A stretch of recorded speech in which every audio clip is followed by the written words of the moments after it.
taking over, that's a promise, not a threat. Uppercut season off top, you stop breathing.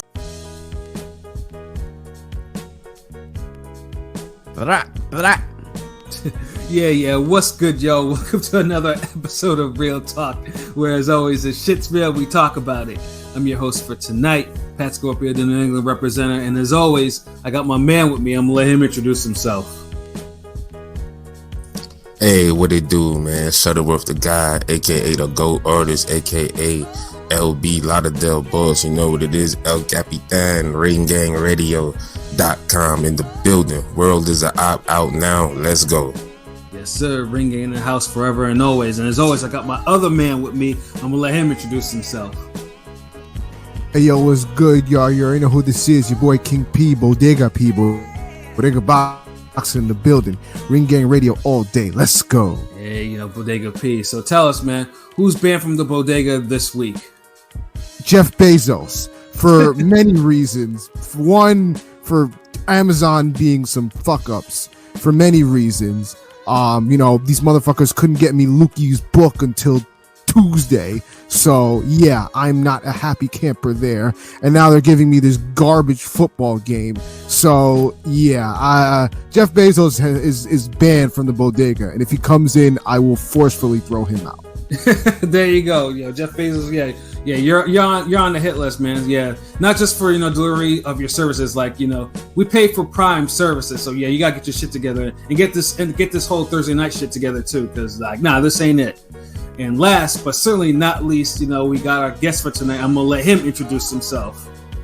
What's up? It's Suburban Lukie, aka Champagne Jackson, aka Mr. aka the guy with all the AKAs, aka Crispy, aka your favorite uncle can't get with me.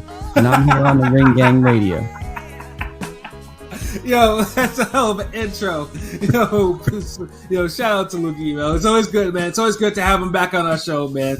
Lukie's, is a good friend of ours, man. So it's, so every time that we have him scheduled on here, man, it's always some shit going on, man. And especially for something special, because my man Lukie is now an author.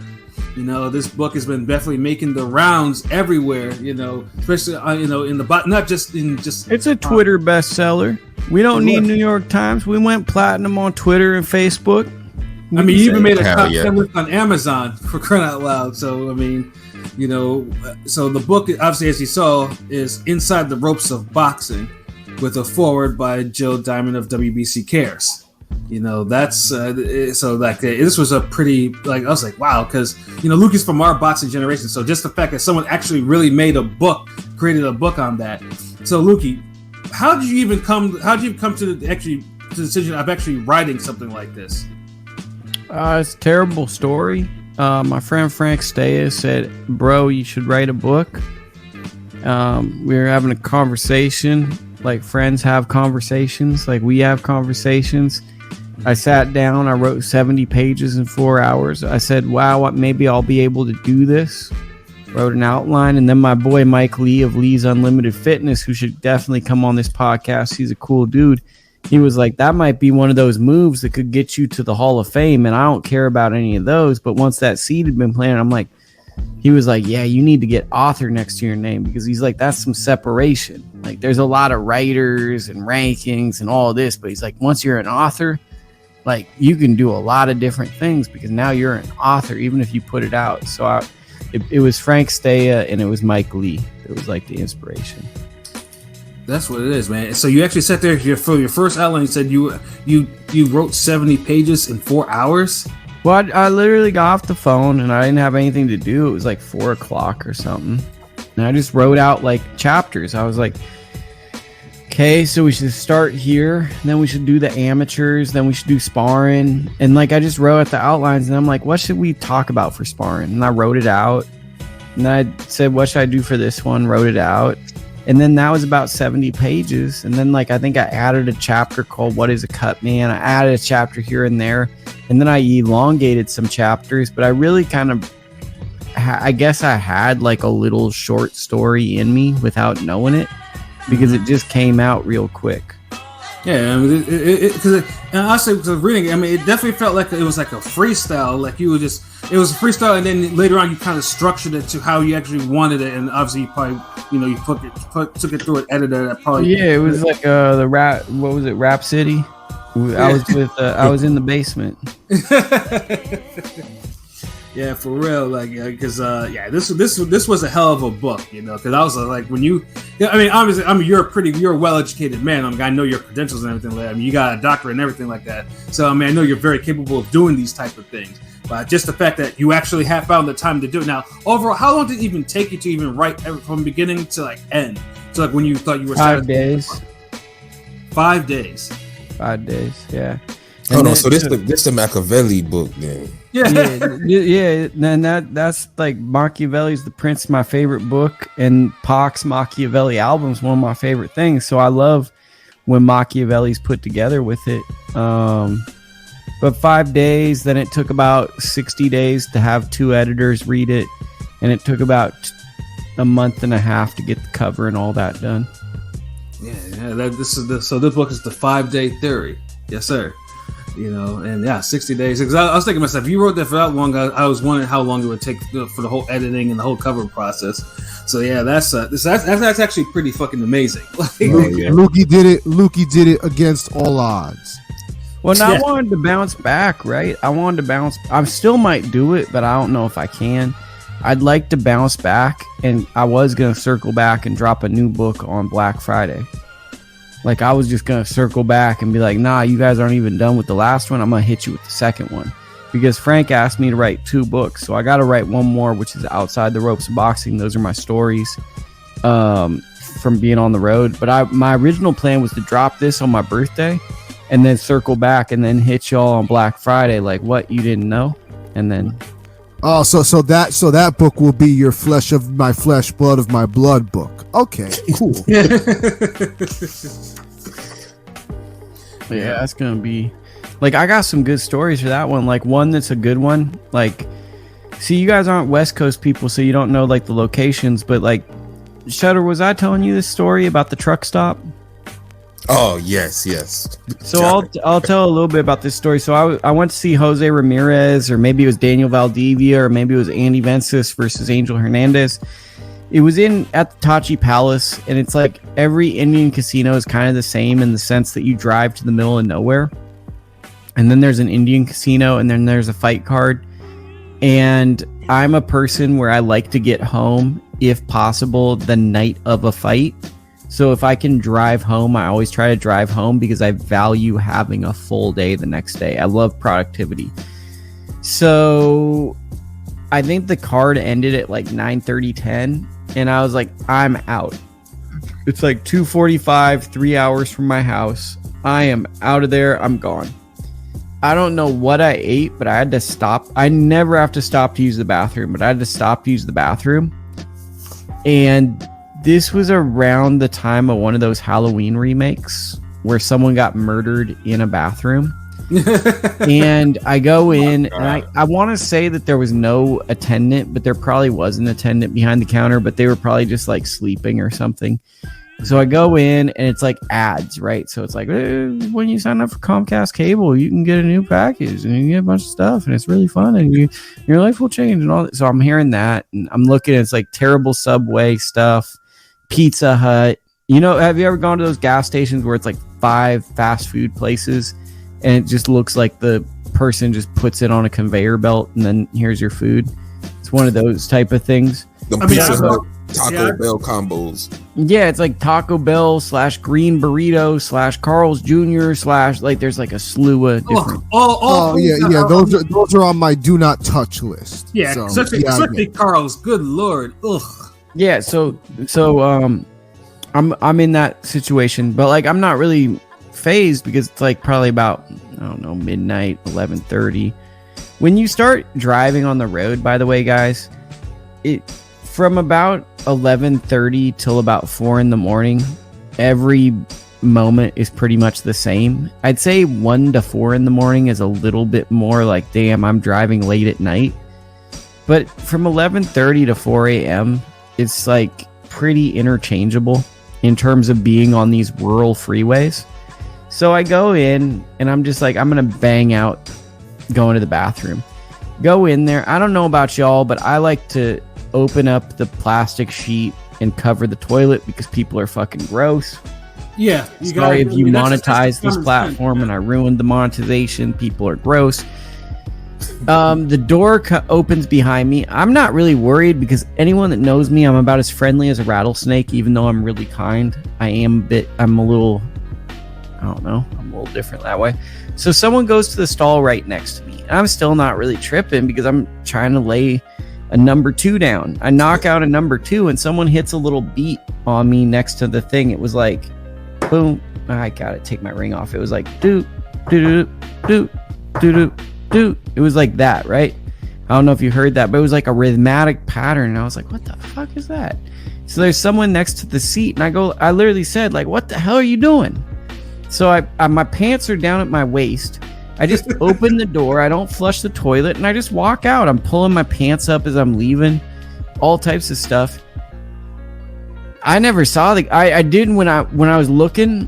The person's feet weren't on the floor, which I thought was kind of weird. My gut feeling was like, I don't want to look up because there might be someone wearing like a weird mask looking over the seat, try to scare me or something. Like that's like where my mind went. I'm like, if I don't see their feet, it might be something weird. So this is anticlimactic. I get to my car, kind of leave, like scurry out, all types of stuff, run to the car, nervous. Get on the freeway, and you guys, I don't know if you guys have these where you live, but this is like an area where there's like, you get on a freeway and it's just darkness and there's not many cars. And it's just a long stretch of freeway. And I remember it's just black on both sides, darkness. And I just saw one lone car light seemingly come off from where I just was.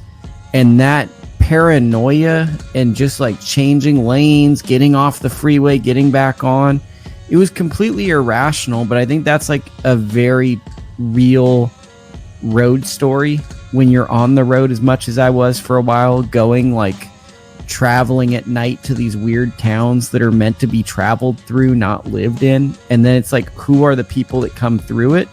I don't know who I encountered. Many people have thought it was a ghost. I don't believe that. It could have been a weirdo. Definitely could have been that. Or it could have been it was definitely a weirdo. Yeah. Or it could have been a truck driver, right? It could be some form of like truck driver code to do drugs or something else. Like I'm not in that circle, but like it was weird and it wasn't fun. And it's like that changed the conversation from like an average night of boxing to a night I'll never forget in boxing. And I'll never stop at that gas station again. And there's no fault of the gas station other than just something weird happened. Yeah, I mean that's what I mean, first of all, you should just really get a motel room for the night. That's what I do when I'm on the road, and I just travel during the day because you don't count the crazies like that. Because but us night people like try to be productive, man. We trying to be productive out here, man. I kind of like traveling at night though because like you see some really, like when you travel at night, there's a certain element of life that you never see if you don't travel at night. Facts. And it's like, maybe as I get older, I'm like, I'll just stay. But like, there is like those trips, like driving home at night from LA, like going the 6 hours home, getting home at 5 a.m.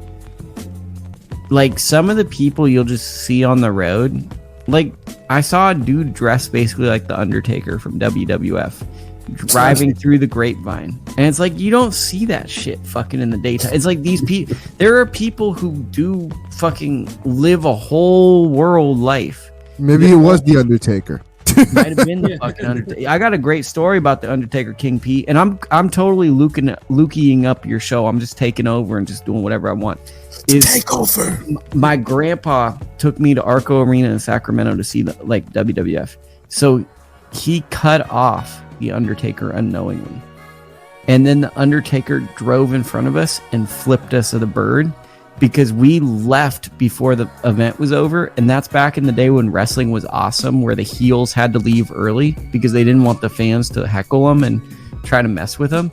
Right. So I just remember the big ass Undertaker flipping us off because my grandpa had tried to cut him going and he was all mad. And I was like, that's pretty awesome. Yo, yeah. So yeah, then you need to drop that second book. Yeah, streets need that. Yeah, we're going to get it because you might have some real stories up there. You need to do that real quick. Yeah, the street. I mean, we're gonna have the story about when I almost got killed. Going to interview Edgar Berlanga. That's a classic. Yeah, you might have to drop that one right now. Hold on. I mean, you guys don't. I haven't told you guys this one. No, I mean, we big fans of Edgar Berlanga over that's something here. I would No, know. but like it has nothing to do with Berlanga. So I get the call. It's like, hey, can you come out and film Berlanga? He's really good. He's in Sergei Derevyanchenko's camp. He's like the nicest person ever. His dad's cool. They're really good people. I got the call from Casey Morton. She's like, come film him. It'll be great. I'm like, fuck, I'm not doing anything. So it's like, I'm going to be there on a Wednesday. He's flying out that same exact day. He's like flying out of SFO like at 4. I'm filming him at noon. And it's like, he didn't even work out. Like, I've never even seen him hit bags or anything. I just saw him like physically in person. Super nice guy, right? And this is right before Berlanga like kind of took off. I'd say this is probably like 4 months before Teofimo beat Lomachenko. Okay, Maybe somewhere around there. 3-4 months. So the drive from where I am, like Concord, Antioch, Walnut Creek to San Mateo, really sucks. It's like 1 hour, but it's really like an hour and a half. It's basically like 4 hours. If you factor in everything, you're putting in like 4 hours of driving. So I've done that drive a lot because I was at the snack gym for a long time, kind of learning boxing, and Victor was nice to me and he let me go there and stuff. So I go to the gym, or I drive, but it's like you just get sucked into autopilot. So like I can't remember much of this drive because in order to do some of these drives in heavy traffic, you just go on these monotonous, like you zone out and you drive.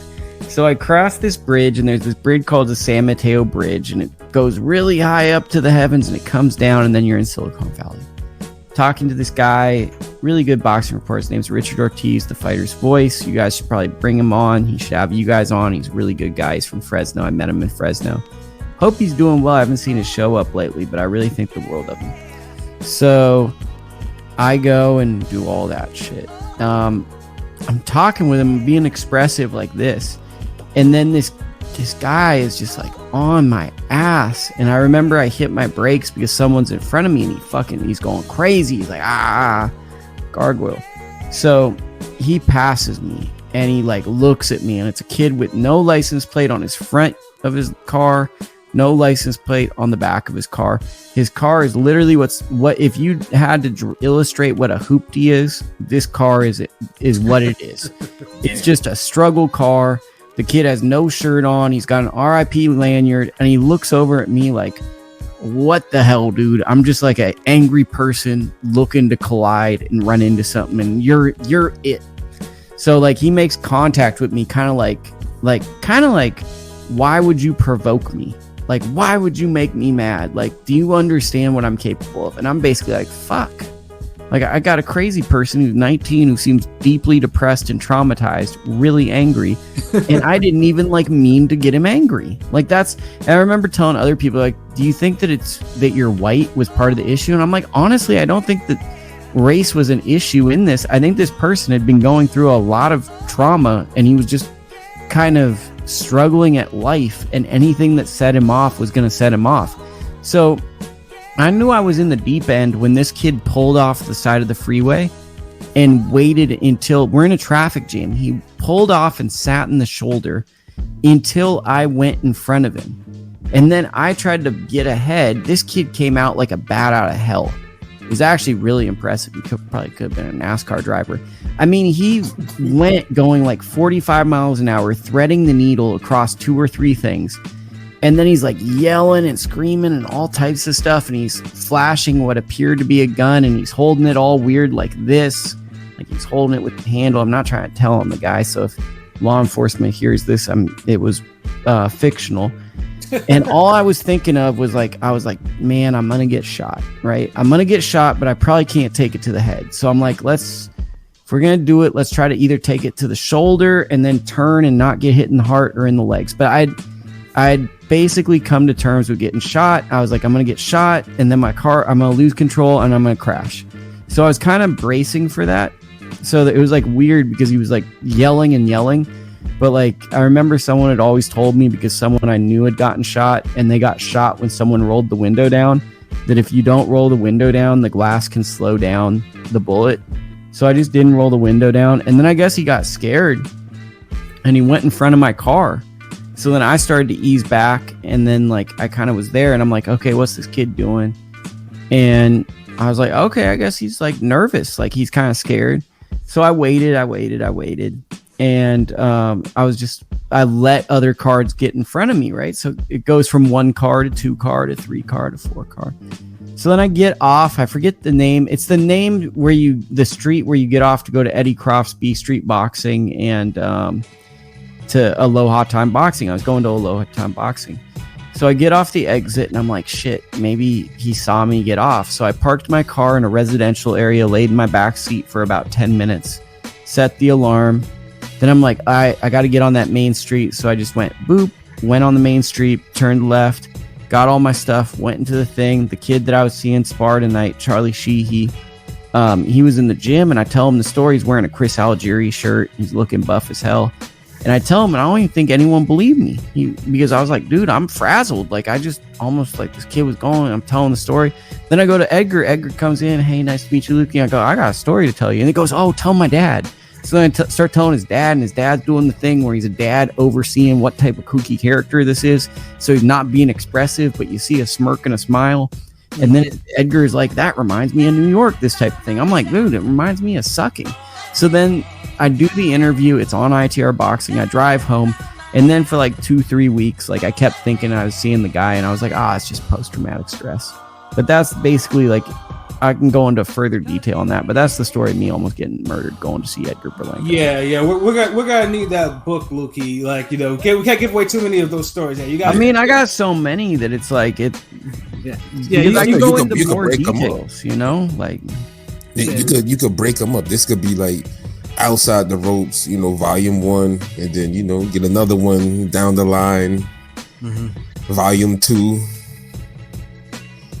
Yeah, I feel like I'm hijacking the show, bro. I'm just giving you whatever. Yeah, no, I'd say though, yeah, you got to say something for the book, man, because I would definitely, I definitely like to read like fuckery. Like I say, someone who's actually traveled to fights too. Like I know you can. There's a lot of weird shit that you can encounter on there. So like, although no one's flashed a gun in my face, that's for damn sure. And that's like I've had at least 4 or 5 times a gun's been pulled on me in boxing. Like to the point where it's normal, and it's like that shouldn't be normal. I thought you would have to be a street dude for all that to happen. So you're a regular boxing guy? Hold on, like. Yeah. But like it's like the boxing and people's belief of where they're going and denial. Like that type of stuff is a tough pill to swallow. And sometimes like their own demons can surface, or situations around a gym can surface. And like anyone that's ever been in a very rough situation, things escalate faster than you expect. So it's never like 0 to 20 to 60. It's like 0 to 100. It's like a BMW. It's like it's like, oh, it's cool. It's like, oh, I don't like you. The way I feel is like, it goes from being like, oh, everything's cool to, I don't know if anyone relates to this when I say this, I don't know what the outcome of this situation is going to be. Like it goes from being like, everything's chill to, I'm no longer in control of this situation. I hope it's okay. That's boxing. Yeah. And I know, I mean, what you just said, I know pretty much we talk about character and stuff like that. I know that was like a big, that was like a really well-written chapter in your book with, fighting without emotion, and in the character chapter too, where you mentioned that. But yeah, like your book, man, was just like, honestly, anyone who's like a casual in this, who really wants like a really good solid foundation. Not just any hype beat shit in there, but what actual boxing is, or actual boxing is from a perspective of somebody who's pretty much has encompassed both sides. Obviously you've been in the ring, you've trained, not like fully. Like I can't say like I've done like like I've fought people and stuff, but I never really like did anything like to the extent. Come on, man. You know you got that I Corte jab. You know, come on, I mean, I can beat someone up, but like it's not like I don't want to compare myself to like Charlie, who's like had to diet and sacrifice and. Of course, yeah, no. Like, no, of course. but I mean, I'll jump you. Like, if you're gonna endanger me and my life, like I'm not gonna just be willingly passive and sit there. Like, nah, that's not good. Yeah, no, no, actually, but like I say, you have enough experience too, where the fact that people like Sergio Mora and then others have given you your respect on your book like that. So it's like don't sell yourself short, Lukie. Like well, it's the truth. It's like Pat, like you can't if you teach arithmetic, the truth is the truth, right? Right. You can't tell people 2 + 2 is 6. Like the truth is the truth. It's 4. So, I mean, I appreciate Sergio because Sergio is someone that I consider a mentor and someone I look up to. But I also feel like I'm the truth. Like, I just speak the truth. Like, I keep it honest with what I feel to be true. What are my laws? And I think people appreciate it because a lot of people kind of like just try to kiss up to people that are in power, hoping that that's going to grant them power and stuff in boxing. And I think that a lot of people, or I shouldn't say a lot, but some people in power positions appreciate the fact that I'm unapologetically me and I'm just who I am. And I just call it the way I feel is true. And I fully acknowledge sometimes I'm wrong, but I'm unapologetically who I am. No, you're not looking for a Drake stimulus or, okay, yeah, maybe I could get a Floyd interview or this, that. Or... Shutter, let me speak on this. You brought something up that I'd like to touch on. When I was 15 years old, I did a lot of skateboarding. And there was a guy named Corey Duffel. And Corey's my friend, actually. Me and Corey talk, and he was in video games. And awesome. But, I could have probably been further along in life if I was like, man, I'm just going to kiss up to Corey. I'm going to only film Corey. But it was like, I respected Corey, but he wasn't part of my crew. So I didn't want to just go out of my way and just make my lane attaching myself to someone I didn't come up with. And I think that mentality, even though Corey was a part of my crew, he wasn't a part of the people I was directly close with. And I always wanted to build from the ground up with individuals, and then we rise together, even if we splinter off at some point, because inevitably if you grow, there's going to be a point where someone that was your best friend in 8th grade is not going to be your best friend when you're an adult. There's going to be some form of, well, now he has a wife or now he has a kid. There's going to be a little bit of division that's going to now exist.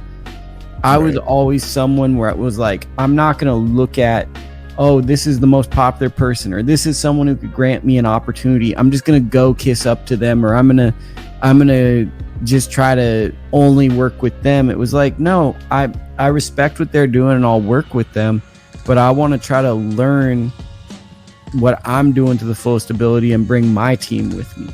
That's the mindset I always had and I think that to further go, there's only going to be one Lukie in boxing, right? And I came in this game to make a name for myself. I didn't want a name unlike anybody else. I wanted my name to be iconic with me, and I wanted to be a name everyone would giggle at because I'm going to make it mine. I'm going to take it, I wanted to come in and make my mama proud and have my name stand for something. And that's been a philosophy I've always stood on. No, that's a pretty damn good goal. And I know too. I know. Oh, go ahead, LB.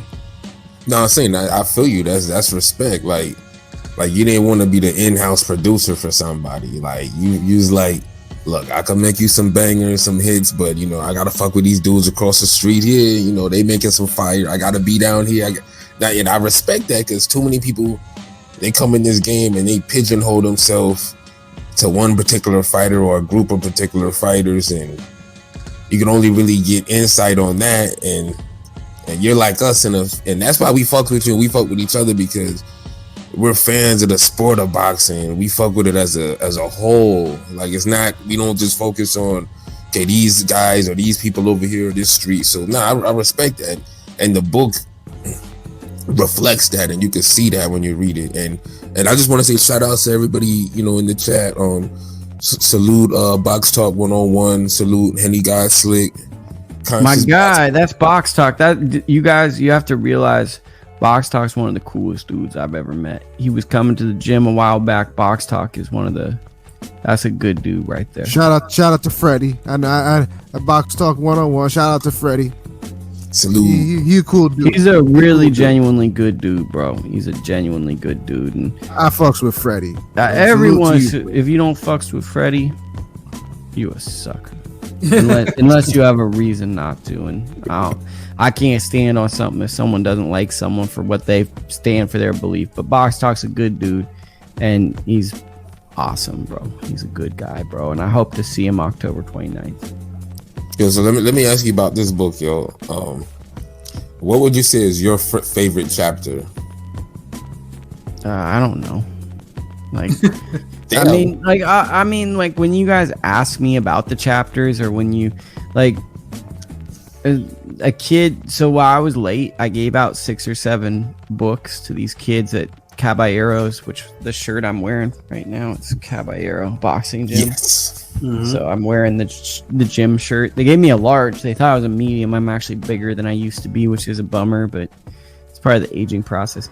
Gave out 7 books to kids. Didn't ask for money. So if anyone pays for the book, or you're basically paying to give kids that might not be able to get the book, that because all my money I make, I'm basically just buying books and giving it out to young boxers.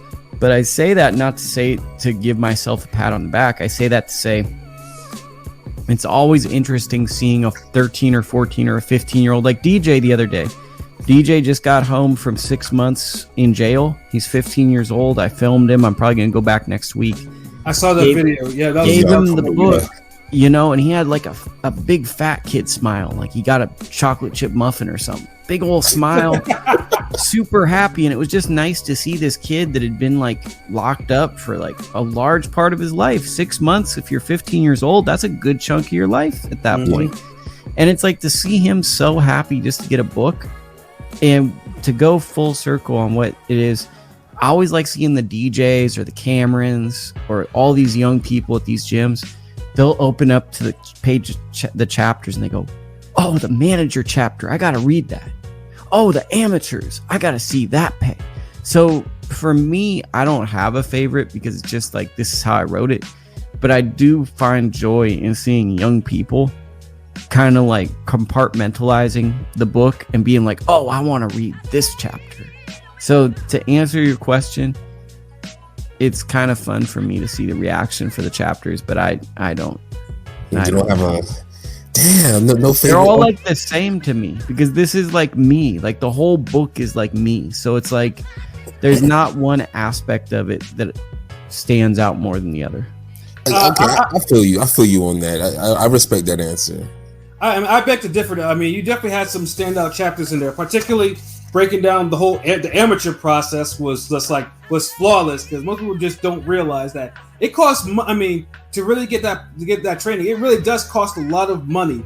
Like, you know, from gym dues to equipment to even to find sponsors. Yeah, that's real. And then the sparring part I felt, because I know how it is, because you know, sparring, it doesn't matter when you're learning, when you're amateur, when you're pro.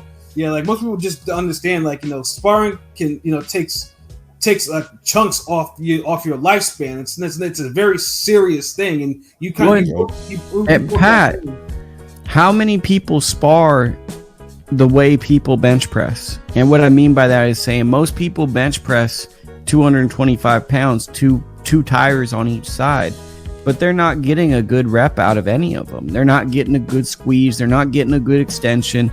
They're just doing it because they want to say they lifted it, but they're not doing any real controlled movement. And boxing, a lot of times people go, "Who's the toughest guy? I want to spar him." And they're just damaging each other because the guy that's so tough, they're not working on things. They're not of course doing that. And I think that what a good coach, in my opinion, does is they're able to navigate kind of all the, like I break down in the book. I'm not afraid to share anything in the book because I think the book stands on its own. And if someone gets it, they'd like it. Right. You need to have guys that are worse than you that you spar so you can work on things you're not good at.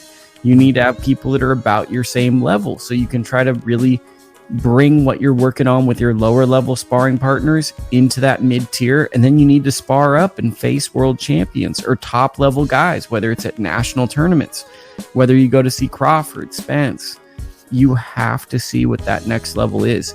Sparring up is not something you want to do all the time, but you want to make sure you're always sparring up at least as much as you can. But you don't want to be sparring up and not getting anything out of it, if you get what I'm saying. If you're getting a bloody nose, of course, you don't be the punching bag. You know, if you can't land if you can't have some good moments against the higher level of sparring, it's like, what are you trying to do? Like, you got to show them something, you know. Yeah, because either you give them some work, or they're gonna give you some work. Or they're gonna send you home. Because I had heard, been told that, like, with a lot of like sparring partners, a lot of times, like when a fighter wants to bring in someone, you know, they bring them in for work, but it's like if after 2 times they're beating you the fuck up, they're just gonna send you home, because it's like, you're no good. You're not gonna get paid for it. Like, you don't even get paid for it. I mean, maybe, but it's like, it just depends on the temperament of the fighter. Because I think there's some fighters that would rather just beat people up than not be tested. Hell yeah, so absolutely. I feel that's like stupid. That's stupid to me. But I feel like But this is boxing. It happens more than you think. I won't say the fighter's name. I think I told Shutter this story with the name, but I won't say the name on here because it's not right for either fighter. But like, I always remember someone told me it was like, oh, that was the best work. And I was thinking to myself, and I go, that was the best work? Because I've been thinking about who the guy's been sparring, big pro. It's the best work. And then I ran into my good buddy. I've known him for like 10, 11 years. He's a great guy. And he goes, oh, did you see so-and-so? And I said, no, I haven't seen him. He goes, oh, we got touched up by so-and-so. Oh, I was like, wait, what do you mean? And he goes, yeah. I go, I heard that was good work. He goes, oh, that was good work for him. So then, like, I was sitting, I go, oh, so good work for him is just piecing a guy up. So, I mean, good work means a lot of different things, right? So some people mean it's competitive sparring. Some mean, man, that's really fun. I get to beat on someone, you know? Yeah, I remember the name. That's why I'm laughing, because I remember the name now. So I'm just I forgot the names, but we don't need to say them. Like, the weirdest thing, I forgot who it was, but yeah. Nah, I mean, Krillin is a very good character on Dragon Ball Z. Oh no! Oh, I think I know where you're going with that. Yeah, oh no! As soon as you said that name, yeah, yeah. No, but you know, that's yeah. I ain't saying nothing. I ain't saying nothing. I mean, Luke ain't saying nothing. Actually, the funny thing is, he actually didn't say the names. So that's the good thing. Yeah. He actually really didn't. Like, I don't know anything about Dragon Ball Z, but I assume he was probably saying something around Peter Quillen, and that what I was talking about is not Peter Quillen at all. No, it's not. No. This is an inside joke. Oh, see, that tells you how like little I know about anything. Like, I just assumed that you were like making like, because like when I was growing up, people would always like, if you wanted to say something in a coded way, you just come up with something that sounded like it, but you could like, hey, who has that Ray Mancini? And then we just would assume, oh, that's weed. Like, you just would have to like run with something. Like, so I just assumed it was something like that. Trust me. Yeah, no, what he just said. I mean, it's kind of inside lingo with us, and then of course on the Kali too as well. If you say that. Shout out to the Kali. Shout out to the Kali. Yeah. So yeah, that's it. Yeah, we know. Yeah. So yeah, we know who he's talking about. So that's okay. Well, I'm not on the inside, but that's okay. So let's just pretend like that never happened. So what's the next thing? All right. So okay. Let me ask you this. I know you said you don't have no favorite chapter, and this might be the same answer for this question, but I'll change it up for you. So 50 said I gotta switch it up and the money's gonna pile up. So maybe because you wrote so much of it so fast, and it was obviously dope. It came out real good, but I guess what I'm saying, this is more in an artistic point of view. what chapter did you feel like you enjoyed writing the most? Like, this will make sense. I don't know the chapter, but it's like when I wrote about Guy Robb, because Guy Robb, I've been. Oh, I know the story. Yeah, Like- because you talked about Well, I the mean, experience like- of him losing to Mariaga. Yeah, but it's Yeah, like me and I think Guy. the big Guy's fight, been right? a pivotal person in my life, right? Like me and him worked together for years, and I'm gonna have him write the foreword to the next book. He's probably gonna be on the cover, and then what I'll tell people here is I'm gonna try to help Guy write his own book, because when we were for the Mariaga fight, he reads Louis L'Amour and I read Louis L'Amour books, and we were talking about Louis L'Amour at his fight, and that's part of how me and Guy got so close. And I feel like Guy has a lot of stories that people want to hear, and I'd love for him to sit down and do it, because I think that Guy he's a special person. So I think that Guy Robb is someone that boxing and like boxing communities on the internet probably wouldn't value. They might not say, oh, but Guy Robb means more to me than many of these other fighters that I've ever encountered, you know? And it's so any chapter that involves Guy Robb is Guy Robb, Gabriel Flores, talking about Charlie Sheehy, Andy Vences, Tino Avila talking about the story about the Jojo Diaz getting cut the first night. Yeah. You know, just preserving people. But Guy Robb is someone that, like, I mean, when I'm all said and done, hopefully me and Guy Robb are connected in some way positive. Because, guys, I wouldn't be doing this if it wasn't for Guy. oh damn, that's salute Guy Robb. Like that's real dope. And his portion in the book, the story was like, it was real dope. Is the one thing I like about the book. Like the overall theme it provides, it's like boxing is so unforgiving, so you kind of give it in a blunt way where you're kind of like saying the good and the bad, and you're being realistic as possible. Yeah, you humanize them. That's But then you have a glimmer of hope in everything you do that you kind of just dial it back to at the end, and you kind of just wrap it up on some like, hey, like, if you choose to do this, just make sure you know you got the right people involved in your life. If you choose to do this, make sure you train properly. If you want to spar killers, and it's like, I like that, and I like the fact that you got the summary keys at the end of the damn chapter. Yeah, and let me speak on that, Shutter, Pat, and my good friend King P, who salute. There's a lot of people who, when I told them I was writing this book, like, hey bro, don't judge me, but I can't really read that well.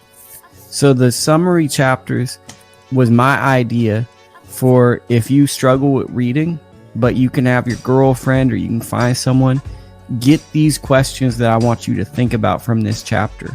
And then if you feel comfortable at any point, or you think about it, like if you don't really read, or you are illiterate, or you struggle, you gotta wait for the audiobook, or you can just read these questions and you can formulate your own thoughts, and then that can become the book. So the summary was kind of a reading comprehension thing for me, because I'm not gonna lie, this is gonna be a lot of people's only book they read this year. You know what I mean? Right. So that was a way to, because look, this is a hood sport. There's a lot of people that the school's left behind. I'm a public school product. Probably everyone here is a public school product. Public school doesn't always work, you know, and the way people read and consume things, it's hard. So the summary was a way I felt to try to make this more inclusive, and to bring people from all different backgrounds, ages, and intellectual capacities able to comprehend and think about the subject matter. Wow, that's dope. Honestly, it's crazy because like I can literally see like this being on some like cartoon anime shit where you got like a boxing school and kids are in classrooms, and you know the teacher's like, yo, pull out Lukie's book, you know. And everybody's like, did y'all take the test for the big fight chapter? Like it's just, the book is so engaging. I'm just really impressed by it. Yeah, I'm proud to have written it. And I know that sounds crazy to say, but it's like I'm proud to have written it because it makes me feel like I did something and I went all in on it.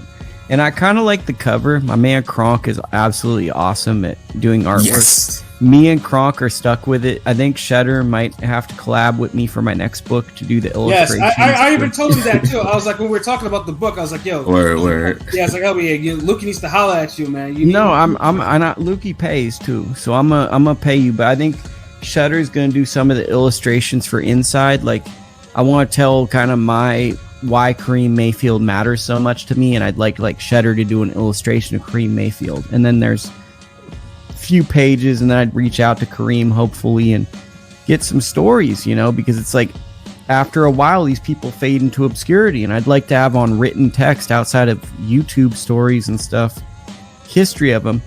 But what I like about this cover so much is I'm not smiling. I'm kind of like, this is how I look mostly in life, but this is like the most boxing face ever to me. It's like, I'm not happy and I'm not sad. This is basically like, it's a cold game. When I look at what this, it is. Type well, of it's look. like, me and Ellie Seckback are the two people to film Max Davashev before he passed away in the gym. And at the same time, Charles Conwell is someone I deeply care about, and he had that unfortunate situation. That face right there kind of sums up both of those, you know? Like, boxing's a cold game. It's confusing. You can't really pick... Like, I was telling a young fighter this today, right? He's from, like, a gang neighborhood. And it's like, it's only going to be a matter of time before people in your neighborhood are going to be like, hey, man, how can I get tickets to your fights, this, that, and a third? And the guys that you're told to hate are going to be the ones that are buying your tickets and wearing your t-shirts. And those people that are supposed to be like the big homies in your neighborhood or whatever, they're going to be like, man, the suckers are messing with you and this, that, and a third. We're on them. And there's going to be that conflict where you're like, wait, they're supporting my boxing career. Like, I get it, neighborhood's cool and all, but like, I'm trying to be a boxer. Like, this is what I'm trying to give to the world. And I guess what my moral to that story is, it's hard when all you know is what you know, but you also have to see beyond yourself in the sport of boxing and in life. And I guess what I try to tell the young people is, just because your circumstances where you're at right now, don't wage war with like-minded people. Try to envision yourself in different scenarios and different environments. Really try to think about that, because I think we limit ourselves by just adapting and feeling comfort in the situations we're in. Bars. Absolutely. God damn, that's some fucking bars. I hope y'all heard that. Yeah, for Like, real. jeez. Like, that's some damn trill ass shit. Like, I don't know. You might have to damn get a soundtrack for the next book. I don't know. Like, But like, what I'm saying is, like, how many times do you walk down the street and like I'll see a guy where it's like there's two guys and someone like will be like, oh man, he's at war with these guys and this guys, and they just look like-minded individuals who just grew up in different areas and were taught different things, and we're just told you're not supposed to like those people, but they really have more in common rather than not in common. But it's like these unspoken rules that divide, and I think that's what's frustrating. like this weekend, we got a fight just like that with Baumgartner and Mayer. Exactly. They're more similar than they are different. Yet the differences are drawn out so much that they're taught. I guess in boxing it's a little different because you do fight them, but it's like under most situations they have more in common than they do not, right? They're both basically model looking women who are amazing pro fighters who are world champions. But who had it rough coming up, and if y'all seen a little altercation escalation they had, and Baumgartner's making it a point to be like, oh, like you know, I got it out of the mud, you didn't get it out of the mud, you had it easy, and then Mayer gets real ticked well, how off do you with that. feel about that? I think that and I'm not trying to defend Michaela, but I think what made her mad was Baumgartner called her a Karen, Yeah. Well, Which is basically, you know what I mean? And I think that she's just like, really, we're gonna go there. Like, I think that that's what set her off, because it's basically like, I don't know, this is a black boxing show. Isn't a Karen basically a woman that's an anti-black person? Like, isn't that, without saying it, that's basically what the thing is? It's one of those nuanced type of remarks. But it's also one of those things that if it truly isn't you, you're not going to get offended. And I just feel like, I mean, I'll be honest, like Baumgartner, like we on the same shit. You know, you say shit that you know that's going to trigger people and piss them off. Right. I don't think Karen, like me personally, oh shit, and I just did it. I said, me personally, I don't think Mayor is a Karen. I think Mayer's just cutting weight and annoyed by everything Alicia does. Yes. And I think Alicia could just say hi, Michaela, and Michaela's at a point where she's like, I'm just so sick of you. Like, I think that's just where they're at. She doubles down on the whole, I had it like you had it easy. And I think, and honestly, I'll just be honest, I'm gonna just call it what it is. Because you know, if you black, you from the hood, streets, whatever the fuck, we look at this normally, especially if you not that dude that's on the block with us. I think she automatically assumes, since that Mayor is white, that she just had it easy. Right. And I think that, like, also, like, what's your definition of easy, right? Because you can be from an affluent background. There's like a ton of people I know that are rich that have struggled with OxyContin and done tons of things that I'd never want to experience. And even though they didn't have financial strain, it's like they have no stability emotionally. They don't really have a direction. Bruce Wayne easy, then you have, you know, the other type of. I mean, you had like you got like the Bruce Wayne type of hard life. Then you got like the other type of hard life where it's like, yeah, you don't have no parents and you ain't got no money, or you got parents but you ain't got no money, no resources, no nothing. And I just feel like, you know, it's an easy shot to take. And I feel like Alicia's kind of I don't want to say nervous, but she's showing like kind of like, oh, pardon. I hope I'm not getting sick. I keep sneezing. Bless you. But but I think Alicia is showing a little bit of nerves because she's kind of ramping up the trash talk. Yeah. And it's like she's a very, very good fighter and she hits really hard. But there is, like, as the fight gets closer for both Savannah and Alicia, Clarissa and Michaela are the better pedigree fighters, and they've won more consistently through the amateurs and the pros. Yep. And that does weigh on you as a fighter. Like, I don't care what anyone says about Savannah Marshall's power. Clarissa Shields is the more accomplished, more talented, more proven fighter, and that's going to give her more peace. Like, she's going to be more peace at the ring. Part of Michaela being at peace is she's the Olympian. She was beating Heather Hardy. She was beating all these fighters. Alicia's known who Michaela's been for a long time. They just haven't fought. So her facing Michaela, this is like facing M. Bison in a Street Fighter. For Michaela, this is her trying to be like Teofimo and all Devin Haney. Like, she's trying to put her name as undisputed. Alicia, to me, my interpretation, she's not as focused on her as who she is, more so than the achievement.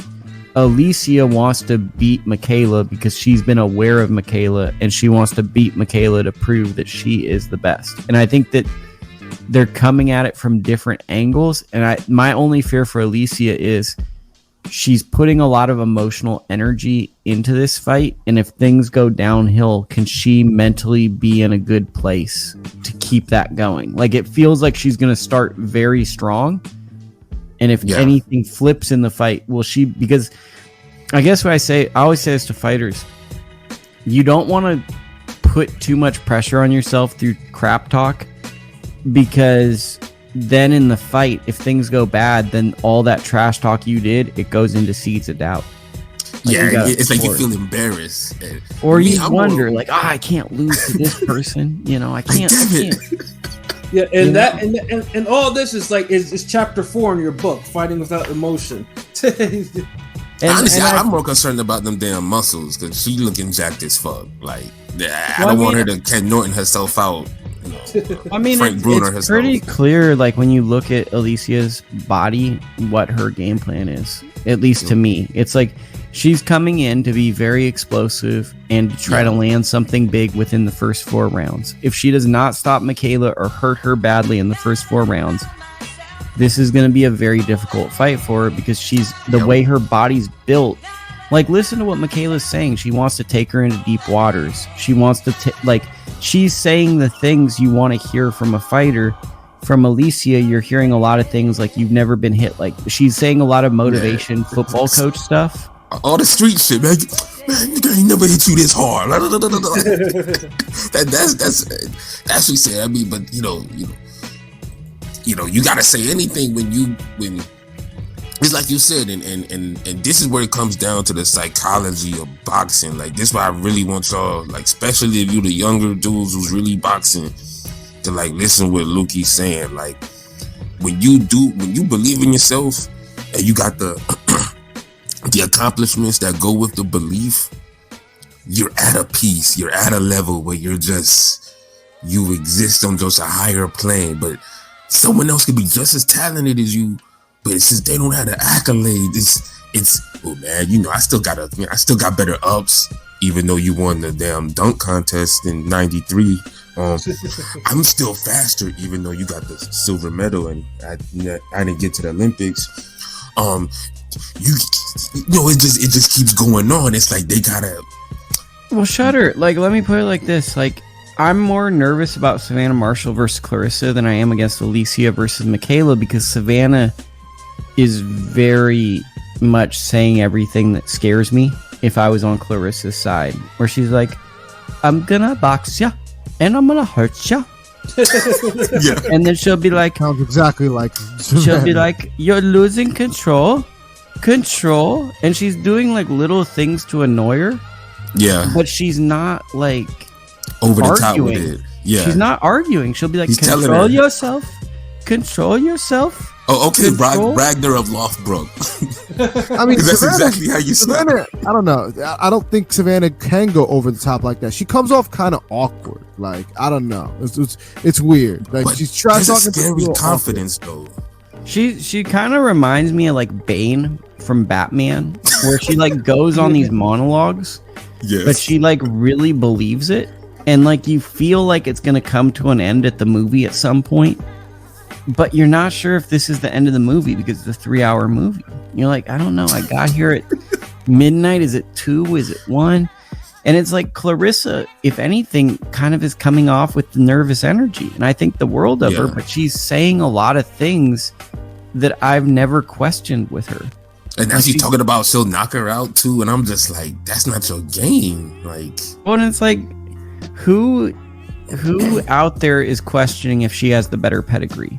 Who out there is questioning if this is a step up for Clarissa Shields? This is a step up for Savannah Marshall. Only uninformed fans would be like, oh, this is a step up for Clarissa Shields. Yet she's feeling the need to address that energy in those stories.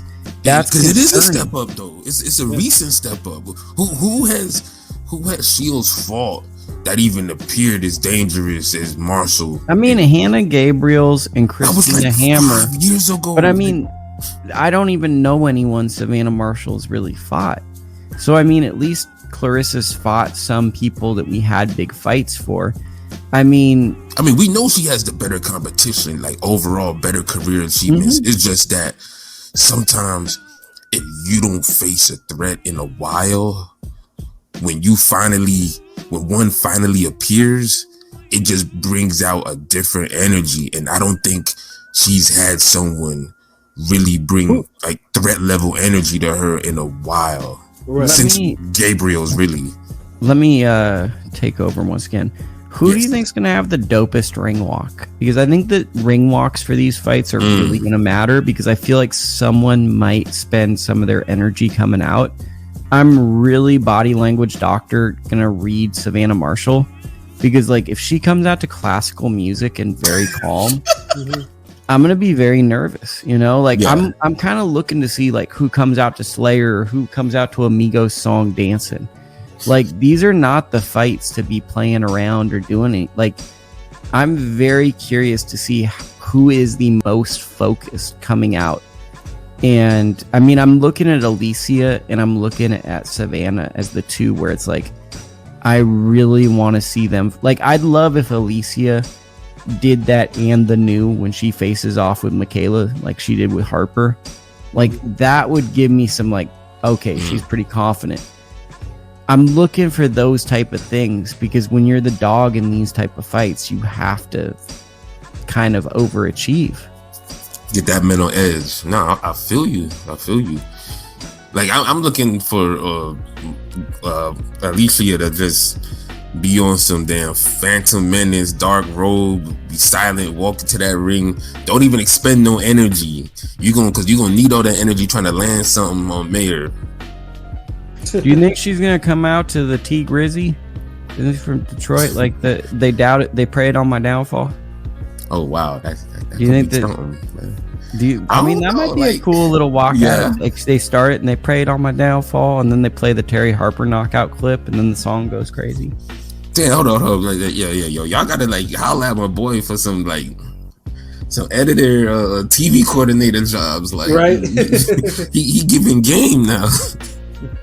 So, we gonna have Mayor come out to some alternative music. Oh, she's coming out to a rock song. She's coming out to like it's gonna be like, and then I can already see how she's. I feel like she's gonna be like it's gonna be like a very professional walkout. Yeah. Like it's gonna be very like very serious, serious. Yeah. We're gonna get the locker room. It's gonna be like Coach Al. There's gonna be a couple of people holding buckets. It's gonna be like well coordinated. Coach Al ain't gonna allow no slip ups. Like, yeah, Coach Al. But like, what I'm curious is like with Alicia, like I'm not even fully sure who the team is. So like, if people are dancing when she's walking out and you're a coach, like that's gonna be point Mayor for me. Like I do not want to see that type of stuff. Nope. Same with Clarissa. It's like Clarissa is the big one because it's like she's got John David Jackson, great coach. Savannah's got a great coach too. Yep. So I mean that's one, like the Michaela Alicia, I just don't see that not going for Michaela unless she eats a really big punch, which is always possible in boxing. I mean, I picked Mayor and Savannah by late KO. So I mean that's my official. Are you thinking body shot? I think body shot's got something more to do with it. Both of them are good to the body, but I think if somebody lands a knockout body punch, it'll be Marshall. If Alicia knocks out Michaela Mayer, that'd be crazy. And they need to do her versus Katie Taylor. Like that would be like, yeah, because that would be one of the funniest like dichotomies of human beings ever, where Katie Taylor won't say like a single word.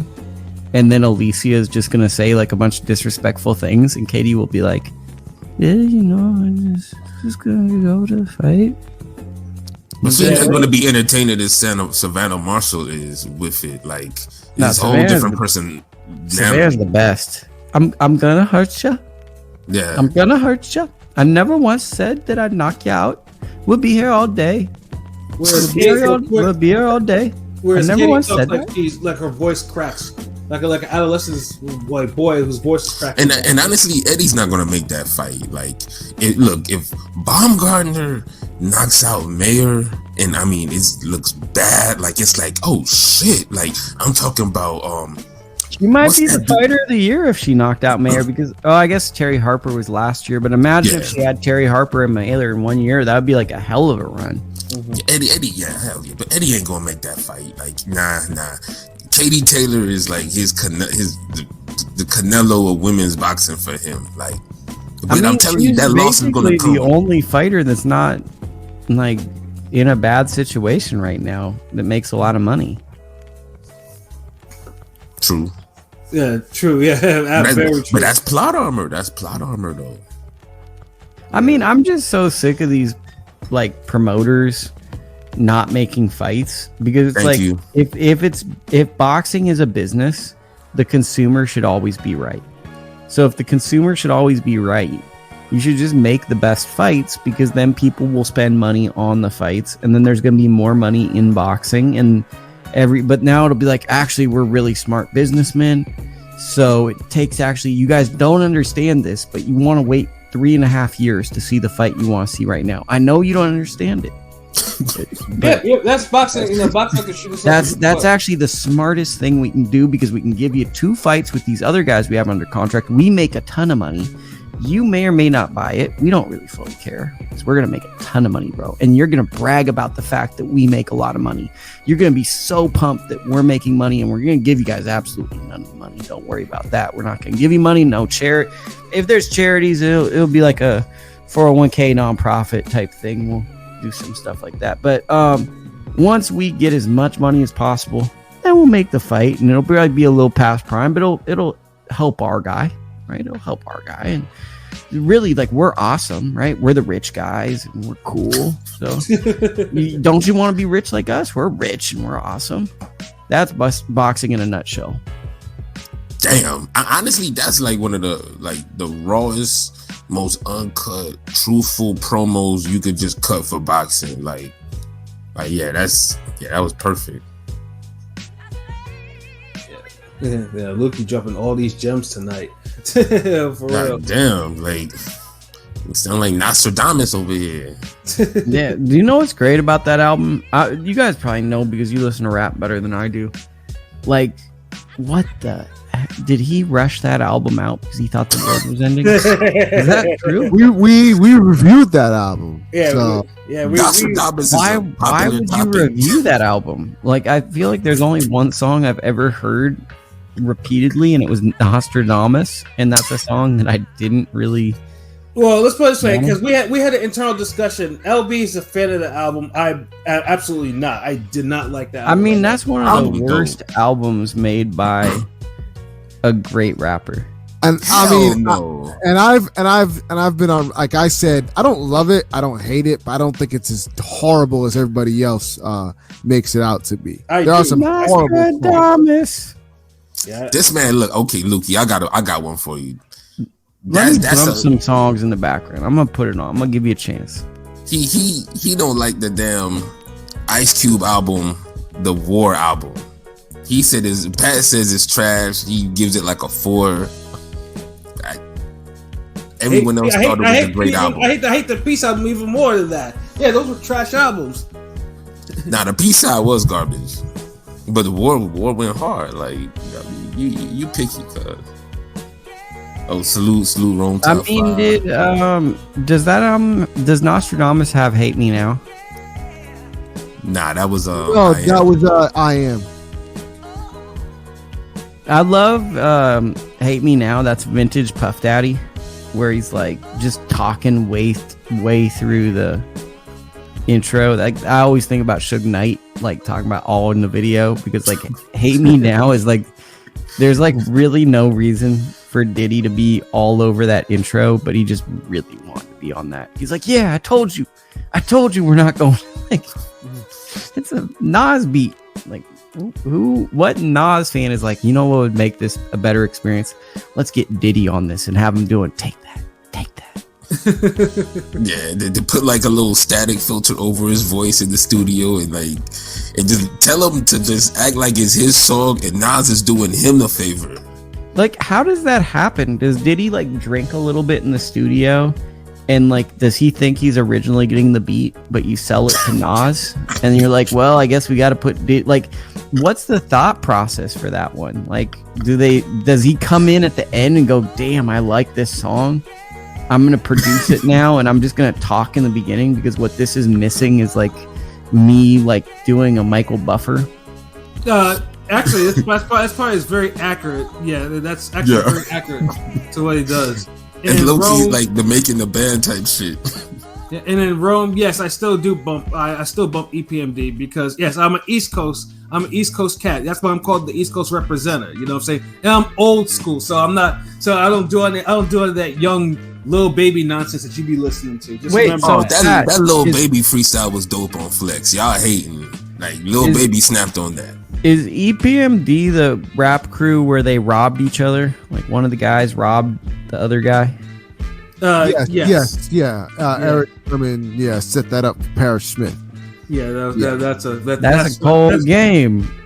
Yeah, that's what ended their first run. Yes. Did they ever get back together? Did they ever patch that bridge, or were they like? Yes, nah? they did. Yes, They did. What do you think that conversation was like? Hey, bro, I'm sorry you like tried to set me up and like, you know, tried to rob me. Could have gone real bad, but you know what? Let's get this bread. The rap game is funny like that. Like boxing. Yeah. I mean, I just like, I don't know what's like the best Diddy feature, like where he's like completely not involved in the song at all, but he just like is it Warning by Biggie? Like that's another one where it's like he basically serves no function. Victory is another one where it's just like it's basically every like boxer's like theme song for walking out, and it's like Diddy just yelling, and like it's a shame YouTube didn't exist for Diddy doing this stuff, because imagine if he had to record himself doing these vocals. Well, yeah, no, because Diddy can't rap. That's the problem. Like, he's basically he's as good as his ghostwriter. So that's why he hasn't put out any. That's why we haven't heard a Diddy album in like 15 years, or give or take, or even more than that. The Diddy albums turned into French Montana albums. Ugh. And they turned into Khaled albums. Like those are the Diddy, like dudes with a bunch of features and shit. But those are good albums. Like I like a producer who can't rap, who will give you like so I like the first Kanye album like that, because you get like a Talib Kweli, Jay-Z, and like just some weird assortment of rappers, and you're like, I'm not going to compare College Dropout to all of Khaled's Super Friends albums. Like, yeah, like he did drop a lot of Justice League albums where it was like kind of like, all right, bro, are you popping? Let's get that Jeezy verse. Okay, let's get that Wayne verse, and it's like. And the concept got played out after like 2 albums. Because don't get me wrong, in Florida, like we was like really hyping them shits up. We taking over. I mean, you couldn't tell me that song wasn't fire. Like, that was a good one, bro. And then like, and Wayne was just going crazy that year, so it's like you can't hate on that little era. And Rick Ross was becoming the man. Like it was like his ascension, and Wayne was like up there.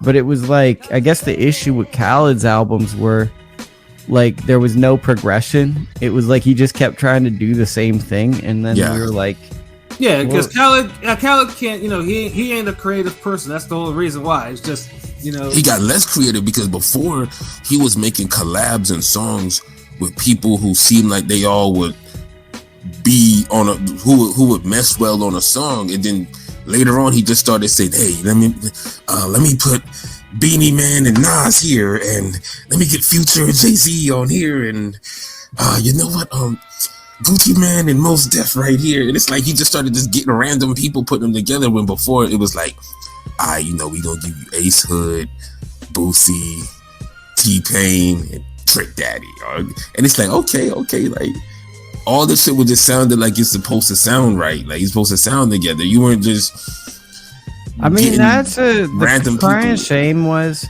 Ace Hood didn't get his own Rick Ross era, because he had a few songs where like he should have gotten his own little like wave. He didn't connect with Broward like that, man. Like people don't understand. Like when Ace Hood came out, that's a Deerfield dude with Broward, or outskirts, almost near Boca type shit. Like he was brought up around Khaled and all of them, so people associated him with Miami more than they did 954 Broward. So it was never that, like, he didn't get that Broward love initially like how Kodak got, because Kodak Pompano Broward is aligned with Rick Ross, Khaled, and a bunch of Miami dudes.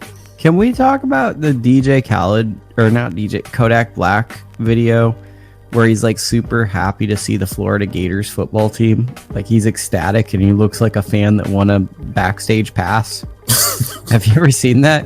Where he's just like really, really happy to be in the locker room with the Florida Gators. And it's like, it's actually a pretty cool video. Like I always like seeing those. Like it's like when DMX rides the roller coaster and you're like, oh, this is what DMX is. Where he's like, come on, dog, I'm ready to go. That was good.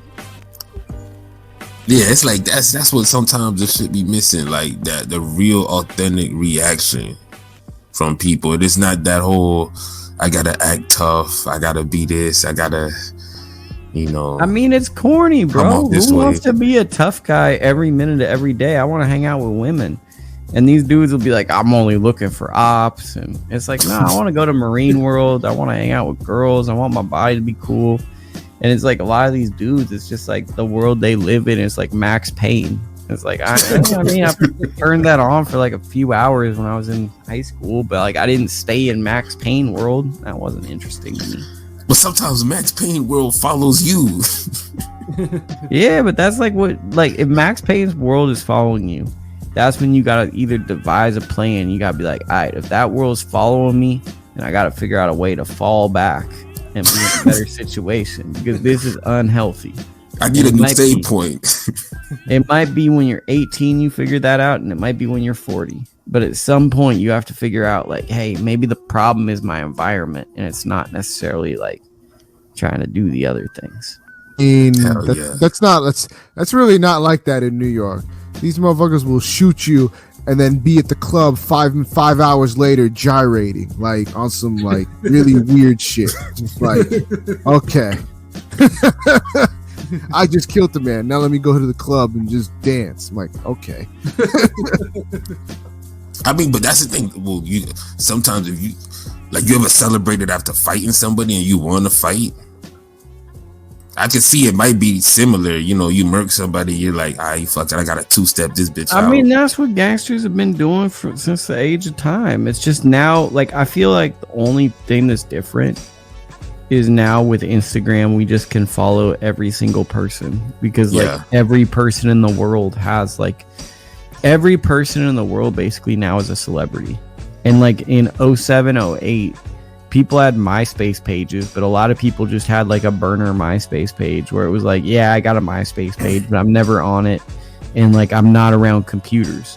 When things went to phones and apps went to phones, all of a sudden, like everybody wanted like an Instagram. Everybody wanted a Facebook. And then because of that, I feel like we all kind of are like, whoa, this is this guy that's allegedly did this. And here's his Instagram. And it shows you everything about his life for the past 5 days. Well, it's funny, LB, didn't AB get in hot? Like people were criticizing AB for going to the club after a fight that he lost. Like, so yeah, you are kind of right. They be just like, okay, we'll go to the club, even whether they win or lose. Yeah, and I was talking about it from a winning perspective. Like, you know, you don't give a damn if you'll celebrate after you lost. Like, well, that's when it's over, bro. Yeah, like when you are just there for like the check, and it's like you're kind of going. Like I saw Broner working out with Kevin Cunningham the other day on my Twitter feed, and it was like, bro, he needs to stop, bro. It's just like you see a guy who like his only motivation seems to be money to me, because it's like it is money. A lot of the elite attributes are gone, and it just looks like a guy who looks older than me, but he's younger than me, struggling to do all the things he was elite at, and he's not even that old.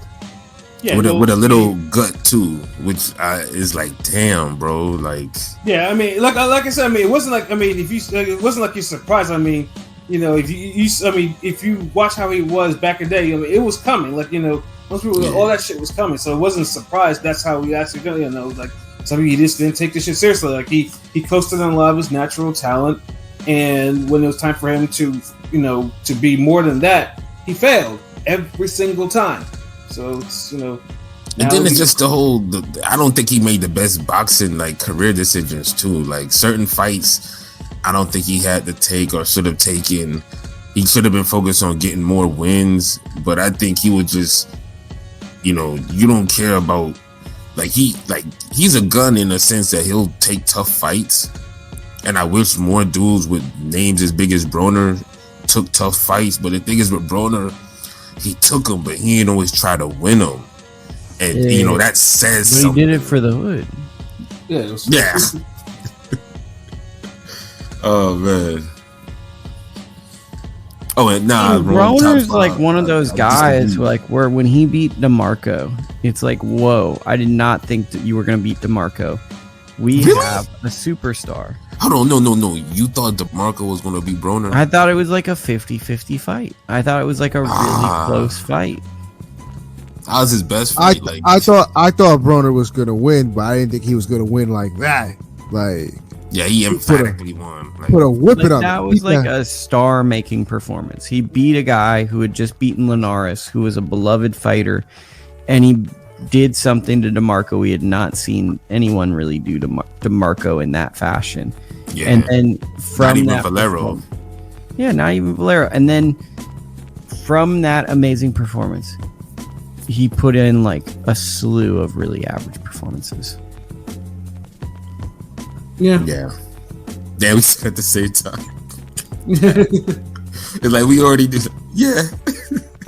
Damn, but it is disappointing, but it is what it is. I mean, like, that's the thing. That's why you gotta love the sport, and you can't fall in love with the fighters, man, because like they'll disappoint you, man. Like the sport will always stay, but the fighters come and go, man. Just the way it is.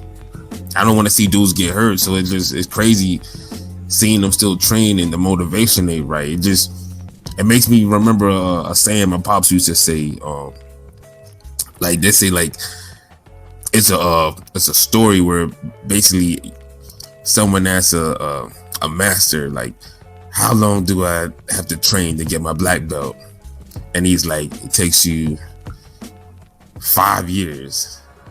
And he's like, well, how long does it take if I train every day?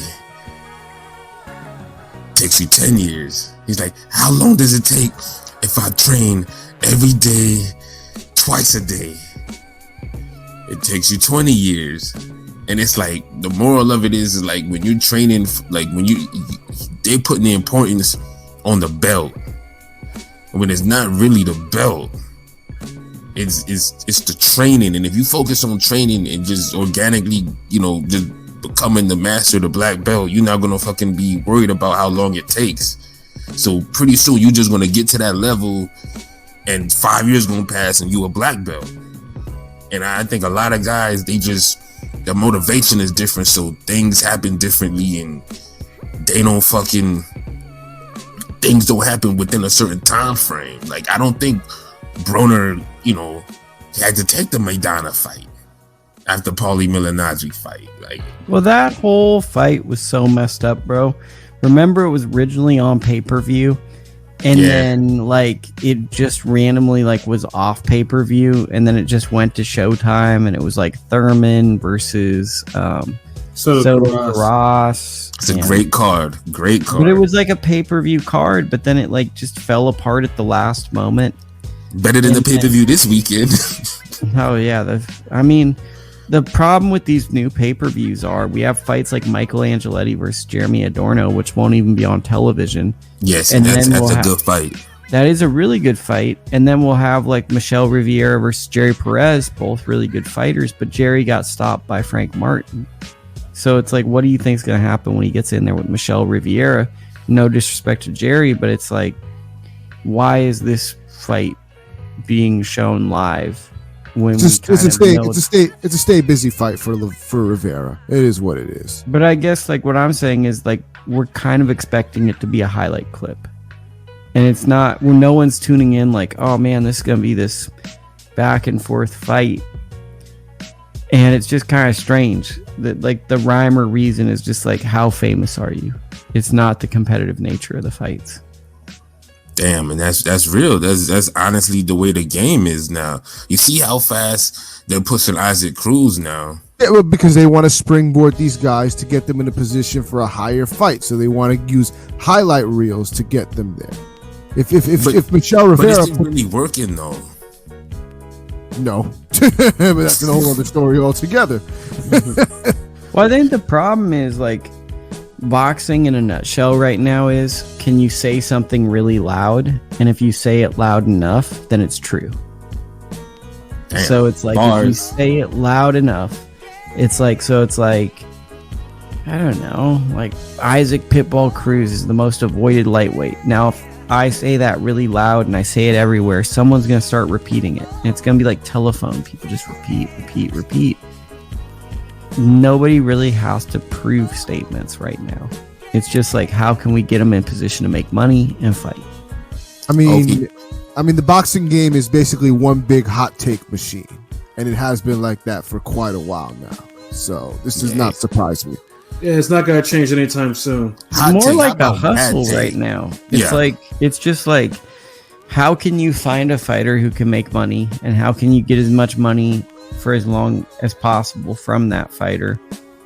And then like the YouTubers. Yeah, I mean, these YouTubers are making better fights than the boxers, which is crazy. Facts. Like, they're This is actually facts. getting in with, like, Jake Paul is getting in with people that if, like, fighters of his level, like, were pound for pound level fighters, if they fought the equivalent of an Anderson Silva, this sport would be awesome, bro. Like, Jake Paul's, like, what, 3 years into boxing, fighting a 48-year-old MMA champion legend. Like, it's a pretty dangerous fight for him, bro. Yeah, I agree. Who you got in that fight?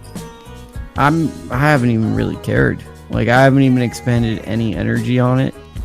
I'm gonna definitely want to see how they're hitting mitts, because I want to see how old Anderson looks to me. But I wouldn't be shocked if Anderson beats him, to be honest, because like this is a real fight. Like, it is. People are kind of like laughing at Anderson's old, but it's like they don't know any better. He was like one of the pioneers for why the UFC became famous, because he was so darn exciting. He was the Roy Jones for MMA for a while, actually. right. They was actually supposed to fight at one point. I Imagine if he beats Jake Paul. That's another underlying theme. He gets to fight Roy, because it's like, if he knocks out Jake, he probably gets a Roy Jones fight somewhere.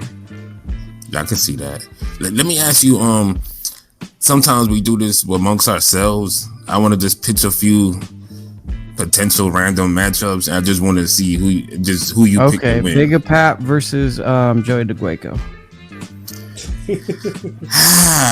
I'd have to go with Pat on this one, man. I mean, quicker hand speed. I think a better jab. I don't know. The muscles might wear him out, though. He might get winded fast. You know, get the Frank Bruno Joshua thing going on. So I look for Pat to maybe get a TKO late. Maybe after a little struggle, tiredness. But let me ask you this one. Isaac Pitbull Cruz versus William Zepeda. Who you think wins? Pitbull. Ooh, okay. Gentlemen, what y'all agree? Pat, King P, what y'all think? I too agree. I think Zepeda would win. Probably knock him out. Yo, okay, damn, why the fuck I'm agreeing more with Pat on this one? Like, it's a 50-50 though, but I think Zepeda can't might get be over bad how for him. Zepeda looked on that Munguia Ballard card. Like, he looked so bad. Yeah, Zepeda he did. has looked worse against more inferior competition than Pitbull. And it looks That's almost true. like he's hit his apex mountain and he might be coming down the mountain. Like, it looks like he might have fought good against Tanahara, but he's expended a lot of his prime. And Pitbull's just a bad matchup stylistically for a lot of these guys. Well, I mean, I didn't matchups forget are that. bad. Well, for Pitbull, I didn't forget that struggle fight he had with Romero. That was a struggle fight, like in a half. Like, so no, he struggled. You know, They both struggle. That's why I thought of it. Like, yeah, Romero is not someone you should be struggling with. Yeah, and he struggled hard with that guy. So like, yeah, it's an that's action fight though. Like, I think it's a good It's a fight. good though. fight. Like, if we didn't have to hear words like sides of the street, which I truly don't believe exist, because it's like, I mean, if like all things are like, I think the problem is, and I hate to say this, but it's the truth, what's hurting boxing is exclusive television network contracts to promoters. Yes. I wish boxing, like ESPN boxing programming, and then they had to bring ESPN matchups that got ESPN willing to buy the fights. Because what HBO did that I appreciate now in hindsight is they didn't just jump in with one promoter for most of my life. They were like, you have to bring an HBO level fight here, and then that's going to be what we buy. It seems like since there's been exclusive network deals, it's really hurt the sport. It has. It just takes me back to, and we talked about this before, we all in the close to the same era. Just, you know, when Showtime used to do the Saturday night boxing on the first day of the month, and they would give you that championship solid good ass fucking card, 3 double header, the triple header, and you got like the best fight that Showtime could buy at that time. I mean, Showtime used to give us 4 good fights, yes, like 10 years ago, and now we're like, we got David Morrell versus Adios, and Yo Elvis versus Jason Rosario, and probably a replay of Anderson Silva, Jake Paul. Like, ooh, that's like basically a Friday night fight card to me. Toaster leavings. And those guys aren't bad fighters. I like them getting paid, but it's just like, I like my entertainment more though. Shit. and it's also like maybe that card ages better in time, but it feels like a card that develops young fighters who could be stars, but it doesn't feel like something where I'm going to set aside my evening to watch that fight. It's not like Saturday. Well, it's like I'm going to make sure I see Michaela Mayer fight Baumgartner. I'm going to make sure I see Clarissa Shields fight Savannah Marshall. I'm going to at some point watch Devin fight Kambosos. I'm probably not going to watch it live, but I'm going to watch it. Yeah. Wilder versus Hellenius, I'm sure I'm going to watch it through a Twitter video on my timeline. I'll be there for that. I'll be there for that. So I have no then choice. King P was. I'm gonna follow King P for that. Like, but it's like there's certain fights that grab my interest, and there's certain things that just tell me I can do other things in life. I honestly have little to no interest in watching Haney toy with Kambosos again for a second time. So I'll watch it eventually because it's Haney, but I'll be watching the Wilder fight live, and then maybe I'll watch the Haney fight the next day. So, and that's very reasonable, especially if you can go to a fight. You know, I think the only reason I'm watching Haney is I've been around Haney a bit, and I care about seeing how he does. But I also think the other thing is it's on ESPN.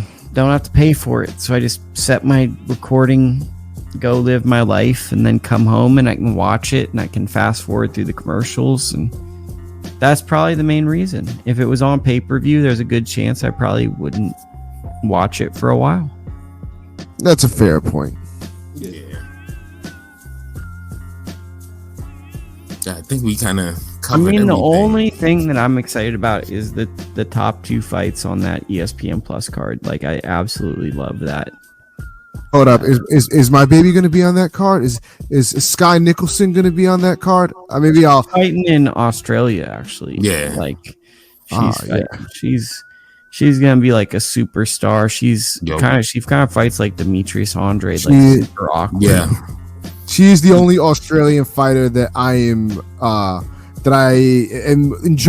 will enjoy watching. The rest of these She's Australian really fighters, attractive. Like, she's Yeah. really attractive. Well, and actually, no. I want to watch. I'll be interested in watching Tim Kazoo until he gets knocked out by Charlo, and then after that, you can toss him in the bushes. I don't care anymore. you're not even interested in a little Lucas Big Daddy Brown action when he gets like his Absolutely not. like when he jumps in there with Anthony Joshua off his junior FA win or whatever. Like, we get a Lucas Big Daddy Brown.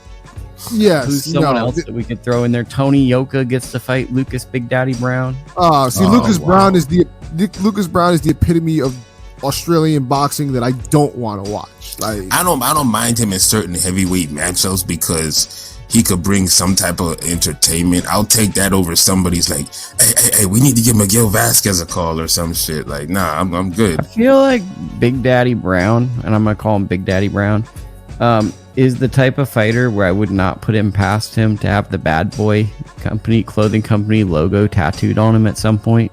Like, you know how there's like an era of fighters that had Bad Boys, that Bad Boy clothing company. Like, they just thought, it'd be a smooth move if I get this company tatted on me.